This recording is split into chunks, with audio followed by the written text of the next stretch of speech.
Salve, salve família! Aqui é um dos membros do canal Bilo no Discord. Não se esqueça de se inscrever no canal e deixar o seu like, pois assim você estará nos apoiando para trazer mais vídeos e eu espero que Essa gostem. grande discussão científica de como abordar os fenômenos da economia. Cara. E aí, qual é a forma correta? É usando matemática? É usando agregados? E é isso que mais distingue a escola austríaca das demais escolas de pensamento econômico. E aí bota todas. Cara, desde Marx, que é uma excrescência, mas enfim, então tem Marx, tem keynesianos, tem até mesmo monetaristas, neoclássicos, e que com certeza a gente aproveita alguma coisa de de vários economistas. Até mesmo Marx falou coisas corretas. Mas do ponto de vista de metodologia, o que os austríacos dizem é, cara, para começar a estudar economia, você tem que começar a estudar do indivíduo. Então, o que se chama que é o individualismo metodológico. Então, você começa a partir do indivíduo para estudar os fenômenos da economia. Então, esse é o ponto de partida. E a partir dessa diferença aqui, eu diria que é irreconciliável. As outras realmente rejeitam isso. E aí, avançando um pouco nesse debate, né, entra a questão da econometria, do uso da estatística, de desculpa modelos... interromper, mas por que elas rejeitam essa importância do indivíduo na economia? Elas rejeitam isso? É isso? Na forma como abordar os problemas, as escolas, a maior parte delas, partem de agregados. O que é um Então, por agregado? Falar de a demanda agregada. Então, por exemplo, que o governo tem que estimular a demanda agregada. Cara, não existe uma demanda agregada. Existe a demanda de cada pessoa, de cada família, de cada empresa, e tudo isso soma-se, talvez, no chamado PIB, a produção da economia, o consumo. Mas, da maneira como esses economistas querem resolver alguns problemas da sociedade, como se o governo tivesse uma manivela e conseguisse estimular a demanda agregada. Então, quando tem um problema na economia, a gente precisa, é um problema de demanda agregada, caiu a demanda agregada, vamos resolver esse problema, vamos estimular a demanda agregada. E não é assim que funciona. Mas só voltando à questão dos modelos econométricos e de estatística e tal, o que os austríacos defendem não é que isso não tem importância, que não tem utilidade. É que a maneira como muitos economistas, especialmente a economia moderna, desde Keynes até agora, para quem não sabe, o John Maynard Keynes é dos economistas mais influentes do século passado, mas que ainda tem influência, era o inglês, e ele tinha um grande debate até abrir um parênteses aqui, né? Tinha um grande debate entre ele e o Friedrich August von Hayek, que era o austríaco. Então, é o principal economista, o mais conhecido da escola austríaca, ganhou o prêmio Nobel em 74. Bom, mas o Keynes e os demais economistas hoje em dia, eles defendem que você deve começar estudando economia com alguns modelos, seja modelos econométricos ou modelos alguns mais diferentes, e você testa hipóteses. Então, você levanta a hipótese, você constrói os modelos, você usa algumas variáveis, algumas premissas, e aí você testa hipóteses. E a rixa que tem os austríacos é dizer o seguinte, olha, na verdade, a teoria ela é até prévia a esse teste de hipóteses. Então, por exemplo, da maneira como eles encaram a economia, você poderia usar um modelo, pegar algumas variáveis e dizer o seguinte, olha, se a gente analisar o PIB do planeta nos últimos 50 anos e fazer a relação com o nível de tributação, quantidade de impostos, você viu, cresceu o nível de produção, está crescendo também o nível de tributação, a gente pode chegar à conclusão que quanto mais imposto, mais crescimento econômico.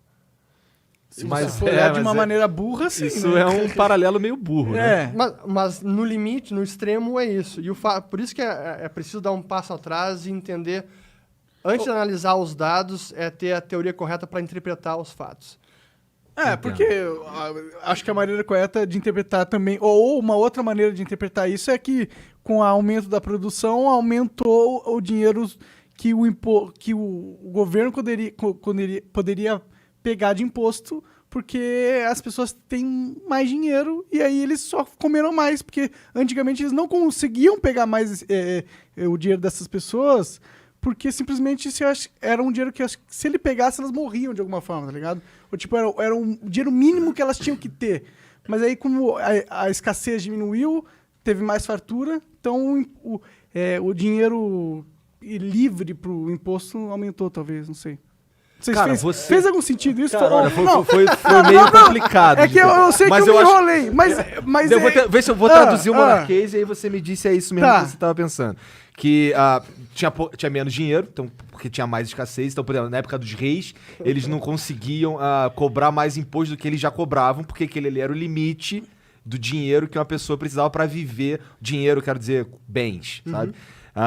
E à medida que o mundo foi ficando mais rico e produzindo maiores riquezas, foi crescendo o olho do governo. E, acho que eu posso morder aqui, posso morder ali, posso morder aqui, que ele não vai reclamar tanto, porque a vida melhorou mesmo, então vai ficando mais tranquilo. É isso que tu quis dizer? É tipo isso. Eu acho que tipo a porcentagem de tributação que era possível numa década onde a gente tinha menos grana no agregado é menor do que quando a gente tem muito mais grana que nem a gente costumava falar, leigos e tal, de trocando ideia, falando que, porra, os caras ficaram putos porque a coroa portuguesa cobrava o quinto. E hoje a gente paga muito mais do que isso. Mas é muito mais do que isso.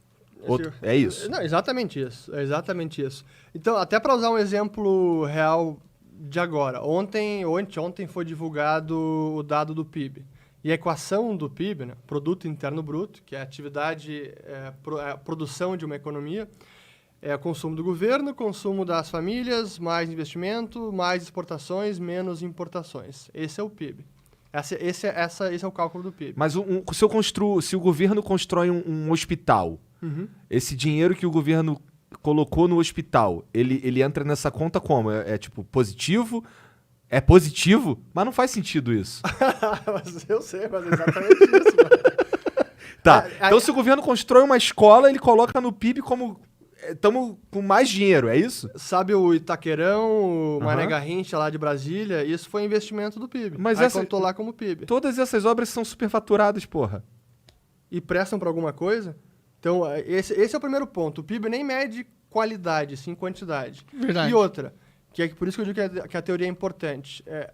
E essa é uma crítica dos austríacos à própria equação do PIB, que é defeituosa, mas é a melhor que nós temos para medir a produção de uma economia. Primeiro, o gasto do governo, ele agrega a economia? Então, na ótica dos austríacos, não, porque tudo que o governo tem, ele precisou tirar de alguém. Ele tira do João para dar para o Zé. Então, na melhor das hipóteses, o gasto do governo, ele seria neutro. Mas o governo, a gente sabe que ele é ineficiente por definição. Como ele não está sujeito ao teste de lucros e prejuízos, ele gasta dinheiro, não está nem aí, foda-se, tributa mais e gasta. Então, na verdade, esse gasto que ele está fazendo, tirando de alguém para gastar em alguma outra parte, há sempre um desperdício nisso. Então, o gasto do governo, na verdade, ele é destrutivo. Ele dilapida a riqueza. É pior do que ser neutro, ele dilapida a riqueza. Então, se a gente olhar a equação do PIB, o governo, na verdade, nem deveria fazer parte dessa conta. Ou ele estaria tirando riqueza e não agregando riqueza na economia. Então, para você gostar da economia austríaca, você necessariamente é ANCAP? Não. A economia, ela é descritiva. Ela não tem juízo de valor. Então, a economia, ela descreve as relações de causa e efeito, o que acontece se o governo tomar essa e essa medida, se o governo controlar preço, teremos escassez, se colocar preço máximo, teremos escassez, preço mínimo, abundância. Então, é isso que a economia fala. Ela descreve as coisas e busca entender como cada política ou como cada ação pode repercutir na economia. Agora, à medida que você vai entendendo cada vez mais a economia e você entende o papel do governo, você entende como o governo é ineficiente por definição, que ele destrói a riqueza. Não estou nem falando de ética aqui, apenas questão econômica. Você, inevitavelmente, chega à conclusão que, cara, o governo, então, Mas é o governo... Quanto menos, melhor. O Estado. Ou é o